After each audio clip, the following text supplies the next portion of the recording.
Hi folks, this video totally different one to normal, and as you can see I don't quite look normal. This one I called the Naked Goth, and I'm going to explain what it's about. Excuse me. It's the Naked Goth tag, and it's to help us to re-evaluate what we are. There's a lot of talk lately in lots of different avenues about where's Goth going, what's the state of Goth now, will it survive, are we losing out on some of the true values of what Goth was at the beginning? Is it turning into something that's run by the big stores, the big companies, the people that pump stuff out that's Goth, etc., etc., and we all sort of buy into that, and are we becoming a showpiece rather than what Goth actually is? This really is to, like I said, help us. I love it every time. It's to help us to evaluate ourselves and to see, to try and find out what exactly with us as an individual is Goth. That's why I call it the Naked Goth. There'll be a list down there if you want to do this, and I'm hoping people don't shy away from it, because it's a good method of evaluating yourself, what you actually are, where you actually are at, where you are probably going to go.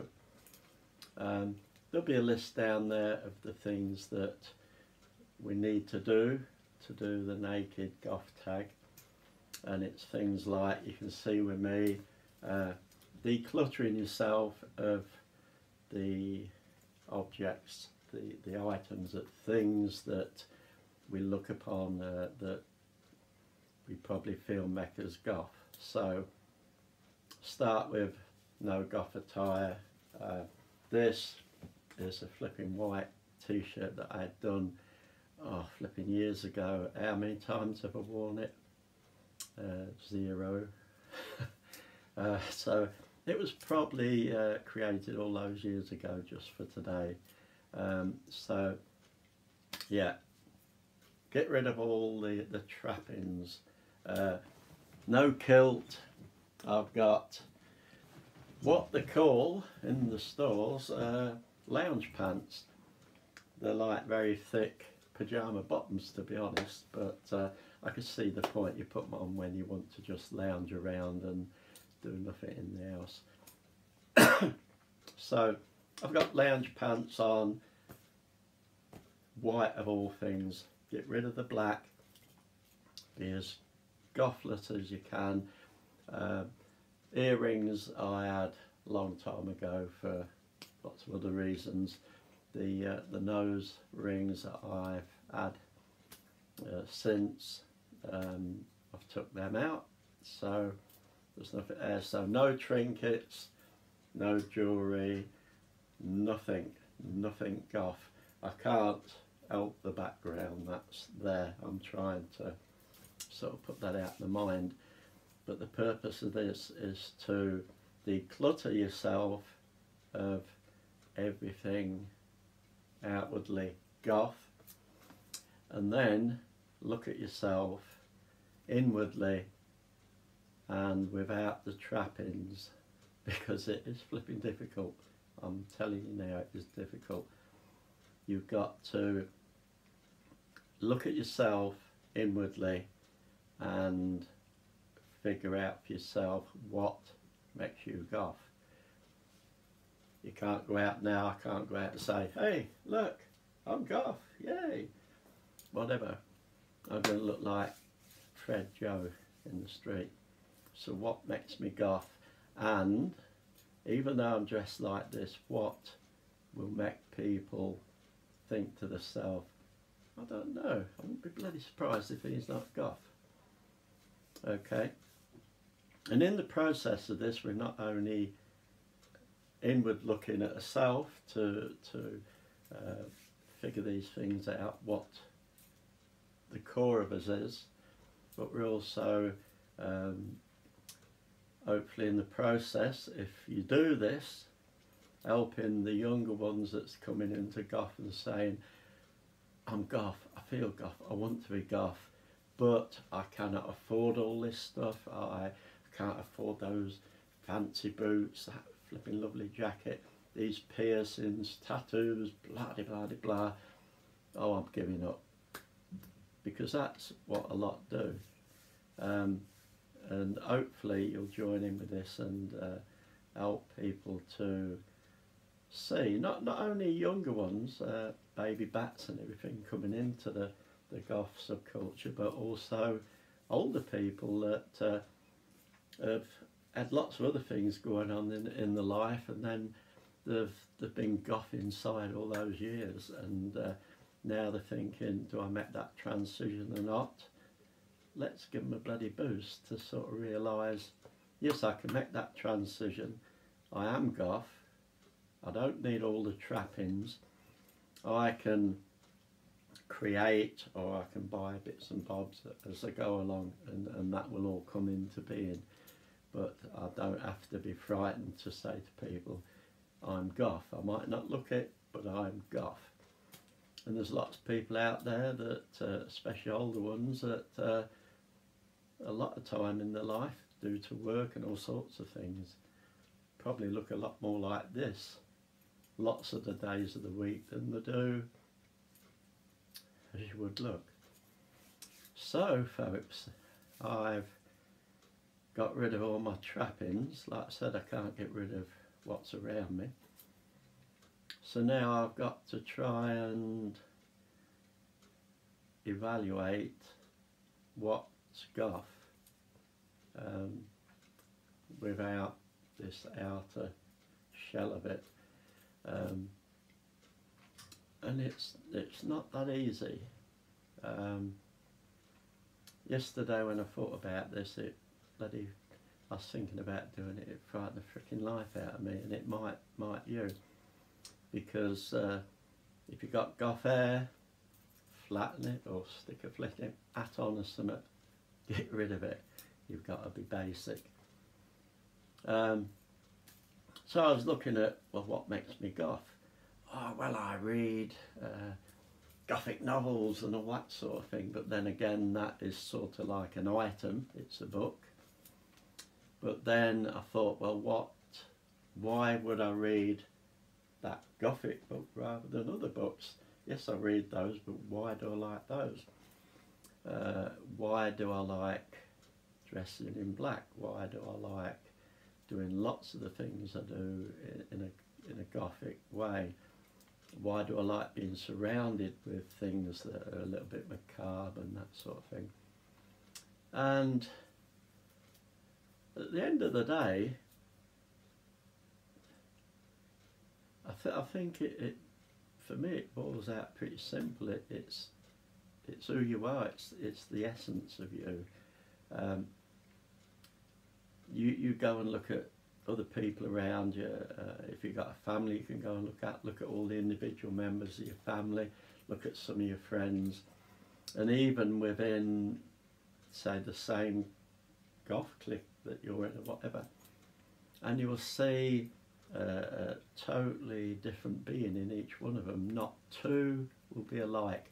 They might dress alike, they might sort of put makeup on and everything. That's another thing, no makeup.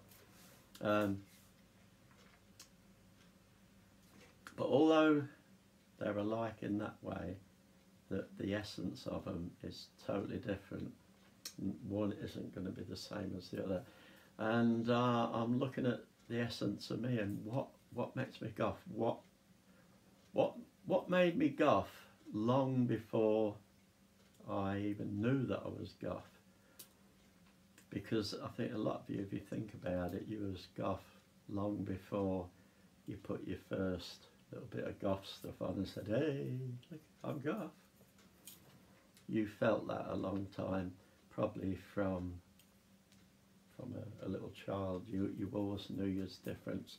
You were different. And that's the essence. When I look at myself, it didn't matter whether I was the toddler, the older child, the kid at school, whatever.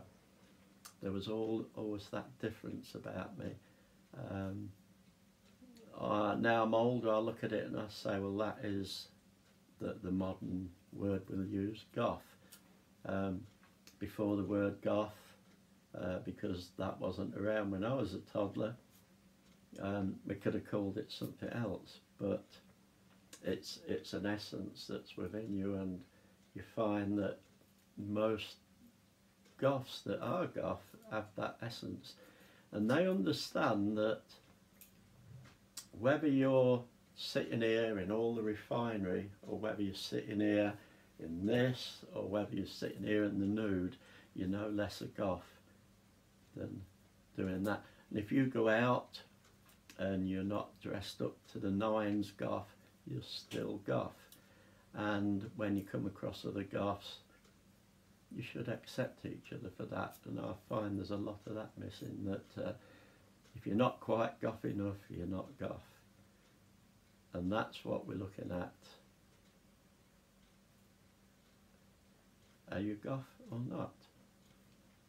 Are you not goth because you haven't got the refinery on? Are you not goth because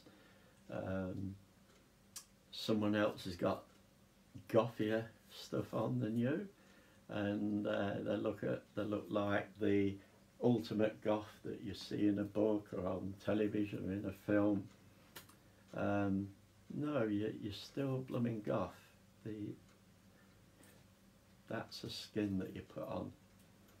And it's like I said, I'm talking around it a lot more because I'm starting this off, and I want you to understand a little bit of where it's going.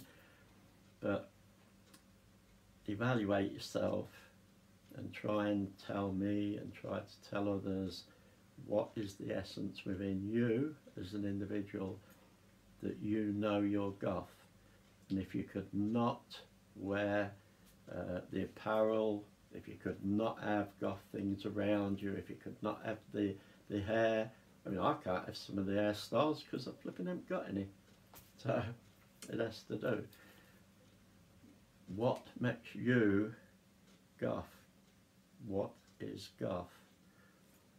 And I hope that doing this we come to a little bit better understanding that some of us, when we judge other people that are wanting to be goth and can't look quite exactly the same, that we'll bloody think twice and realise, hang on, you know, you can't suddenly click your bloody fingers and have all the apparel and everything around you that makes you goth.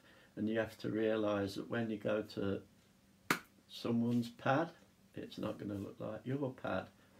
And although I've got all my bloody crazy stuff around me, I don't want to go to another goth's pad and find it exactly the same.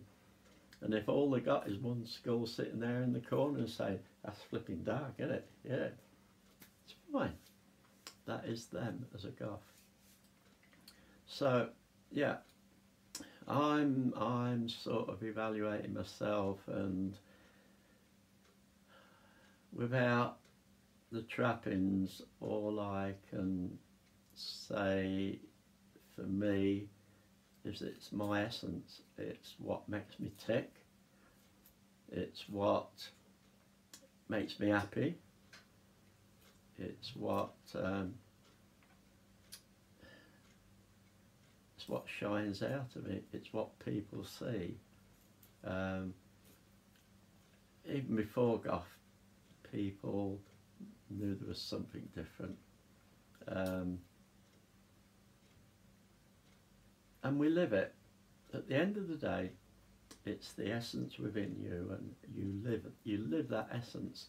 And we might call it dark, we might call it darker, oh, I was a kid at school, but I was the dark one in the class. Well, that's fine, because that's the essence that everybody was seeing. So yeah, if I, like I've done, I've stripped away all the flipping rigmarole, it boils down to essence, who I am, my character, my personality, my thoughts, my directions in life, what makes me happy, what makes me feel comfortable. If I haven't got the things that, like that, the darker side of things around me that make me comfortable, I feel very uncomfortable. So it's something within here that's just not feeling good about that not being around.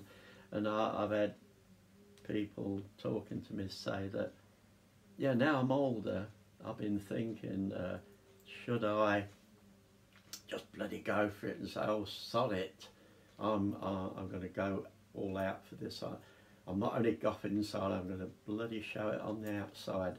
I've held it back too many years, and really what it's doing is it's taking the essence from inside and displaying it on the outside, a little bit like, I don't think you'd say chameleon, but some animal that might mimic that in a way.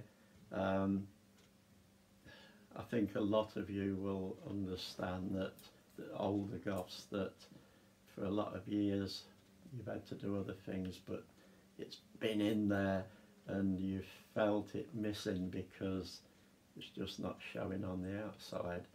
It's like you're a lion walking around in a lamb's skin. You look and it's just not you, is it? So yes folks, for me it's the essence of all those things. It's my feelings, it's my thoughts, it's my spirit, it's all those things. It's a bundle of what I am, and I'm not like lots of other people out there. I'm not like those people out there. I'm not even like you. I'm this sort of, what I call it, dark individual. And I'm not talking about dark in the sense of evil and dark and dank and horrible. We all play around with those words, and we make things up with them, and yeah, and to some extent we do love it, but we're not really that inside. We're lovable little bloody creatures, aren't we? So folks, it's up to you. I'm casting this tag out there. I'm hoping a lot of you will take up the challenge, declutter yourself and look inward and tell me, tell everyone else what is goth. And I don't want to know clothes, earrings, this, dances, music. I want to hear all that sort of stuff. What are you that makes you goth without any of the trappings? So I challenge you to that. So have fun. Don't do anything I wouldn't do. See you later.